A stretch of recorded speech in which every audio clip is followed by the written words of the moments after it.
sometimes called strep agalactiae. Strepto means a chain, coccus means round shape, and agalactiae literally means no milk. So, strep agalactiae refers to the round bacteria that grow in chains and that was previously known to infect cattle, resulting in reduced milk production. Later on, strep agalactiae was found to also be a human potential pathogen, responsible for a number of infections that most commonly affect pregnant women and newborns. Strep agalactiae are also called Group B Strep, or GBS, in Lansfield classification, developed by the American microbiologist Rebecca Lansfield. Alright, now a little bit of microbe anatomy and physiology. Strep agalactiae has a thick peptidoglycan cell wall, which takes in purple dye when gram-stained, so this is a gram-positive bacteria. It's non-motile and doesn't form spores, and also it's a facultative anaerobe, meaning that it can survive in both aerobic and anaerobic environments. Now, a particular trait of Streptococcus species is that they are catalase negative, meaning that they do not produce an enzyme called catalase. This is unlike other common gram-positive cocci, like Staphylococcus, which are catalase positive. When cultivated on a medium called blood agar, Strep agalactiae colonies cause beta hemolysis, also called complete hemolysis. That's because Strep agalactiae makes a toxin called beta hemolysin that causes complete lysis of the hemoglobin in the red blood cells, making the blood agar change color from red to transparent yellow around the colonies. However, other Streptococcus species, like Strep pyogenes, are also beta hemolytic. So to identify Strep agalactiae specifically, the bacitracin test, the hippurate test, or the CAMP test can be done. With the bacitracin test, a disc of bacitracin is added to the blood agar. Strep agalactiae is bacitracin resistant, so the colonies remain intact, whereas Strep pyogenes is bacitracin sensitive, so the colonies die off. With the CAMP test, Strep agalactiae is grown with Staphylococcus aureus on the same blood agar. Both these bacteria are beta hemolytic, but Strep agalactiae makes a substance called CAMP factor, which enhances the action of staphylococcal beta hemolysin. This results in greater areas of beta hemolysis where these colonies cross each other on the blood agar plate. Finally, the hippurate test is based on the fact that Strep agalactiae is the only hippurate positive strep, because it produces an enzyme called hippuricase or hippurate hydrolase. To test for this, a colony of bacteria is transferred from the culture to a test tube containing a special hippurate medium and incubated for 2 hours. Then a few drops of a substance called ninhydrin are added to the mix. With Strep agalactiae, hippuricase converts hippurate to glycine and benzoic acid, and glycine reacts with ninhydrin, making the mix turn deep blue, or positive.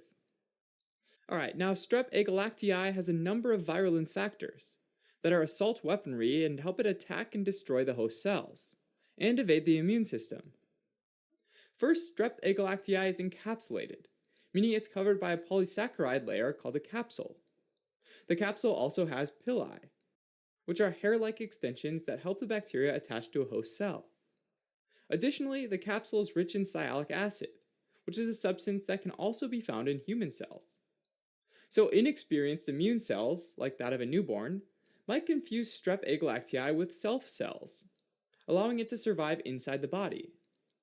And finally, Strep agalactiae makes beta hemolysin, which destroys the host tissues and causes hemolysis, meaning it destroys red blood cells.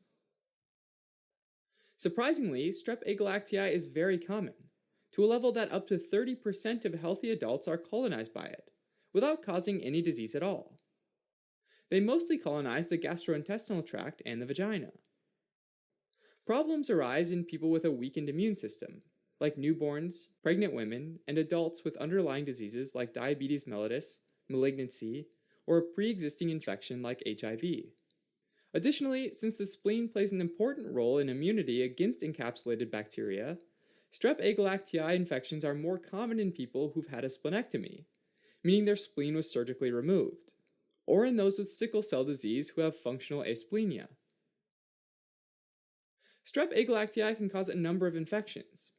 In pregnant women who are colonized with Strep agalactiae, bacteria can ascend from the vagina through the cervix and get right into the uterus. From here, they can infect the fetal membranes, namely the chorion and amnion, causing chorioamnionitis. When this happens, these membranes can get damaged and then rupture before delivery time, resulting in a miscarriage or a premature delivery. Sometimes the infection can even spread to the fetus itself, causing intrauterine death. Alternatively, strep agalactiae can get from the vagina on the perineum and make their way up the urethra, causing cystitis, which is the inflammation of the urinary bladder. In pregnant females who are colonized with strep agalactiae, there's also a risk that they'll pass the bacteria to the newborn during natural childbirth. In newborns, strep agalactiae is most likely to go down their airways, descend down the respiratory tracts right into the lungs.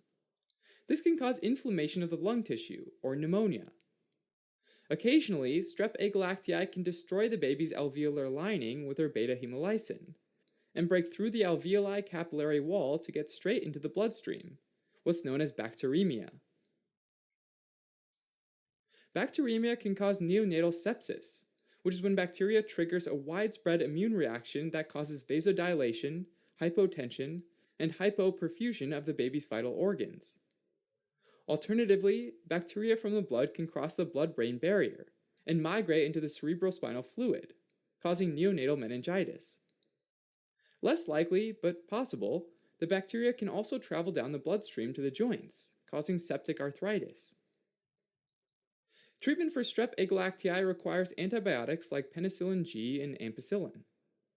For penicillin-resistant strains, or in individuals who are allergic to penicillins, cefazolin or vancomycin can be used. No vaccine for strep agalactiae is currently available, so the only way to prevent infections in the newborn is to give colonized mothers intrapartum antibiotic prophylaxis, meaning antibiotics are given a couple of hours before delivery. Alright, as a quick recap. Strep agalactiae is a gram-positive round bacteria that tend to live in chains. It's beta-hemolytic, non-motile, non-spore-forming, catalase negative, hippurate positive, bacitracin resistant, and camp positive. This bacteria can colonize the gastrointestinal tract and vagina asymptomatically. Most frequently, it causes neonatal infections like pneumonia, sepsis, meningitis, and septic arthritis. But it can also cause chorioamnionitis or cystitis in pregnant females. Treatment relies on penicillin G or ampicillin, but cefazolin and vancomycin might be used as alternatives. To prevent strep agalactiae infections in neonates, intrapartum antibiotic prophylaxis can be administered to vaginally colonized pregnant females.